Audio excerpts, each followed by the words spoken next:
Tu n'es en sécurité nulle part. C'est ce printemps, je prenais l'avion pour un entretien d'embauche. Il était environ 23h et j'étais assis dans la salle d'embarquement à l'aéroport international. Un orage faisait rage dehors, la pluie tombait à verse par les fenêtres, tandis que tout le monde était emmitouflé sur les sièges et restait discret. Je scrutais les rangées de personnes assises, endormies sur leur ordinateur portable ou leur téléphone, avec des écouteurs sur les oreilles, lorsque j'ai remarqué cet homme. Il était assis dans le coin, le plus éloigné de la porte, près du couloir et seul. Il n'était pas au téléphone ni aux écouteurs comme tout le monde. Il arborait un immense sourire en coin et me fixait du regard.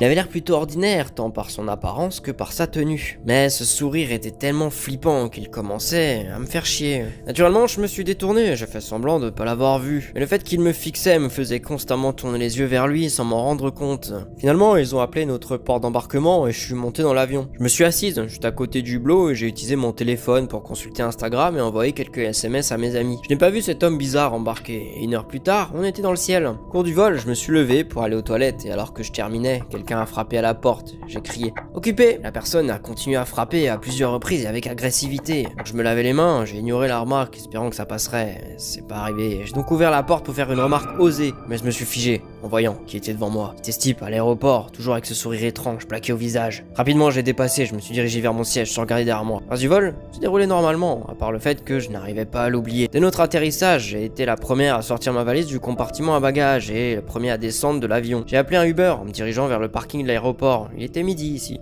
Le Uber arrivait et je me suis rendu à mon hôtel. En m'enregistrant dans ma chambre, j'ai réalisé une chose horrible. Mon portefeuille avait disparu. Je sais pas où je l'avais laissé, j'ai donc appelé l'aéroport et demandé une fouille de l'avion. Ils l'ont fait et m'ont rappelé quelques heures plus tard pour me dire qu'ils avaient rien trouvé. Je suis retourné à l'aéroport et j'ai passé le reste de la journée à chercher sans rien trouver. Les seules hypothèses étaient que je l'avais oublié en partant ou qu'il avait été volé. Finalement, j'ai pu le récupérer, mais j'ai passé 3 jours de plus sans portefeuille. Mais vous savez quoi? Voilà le plus effrayant. De retour, j'ai découvert quelque chose d'inquiétant. La porte de chez moi était déverrouillée et ma maison était entièrement saccagée. Tout avait été cassé et tout ce qui avait un minimum de valeur avait été volé. J'ai visionné les images de sécurité et j'ai pu identifier l'intrus, l'homme souriant de l'aéroport qui, comme prévu, avait mon portefeuille et donc mes clés. J'ai appelé la police qui a trouvé ces empreintes digitales partout dans ma maison. Le seul point effrayant, c'est que ces empreintes ne correspondaient à aucune personne enregistrée.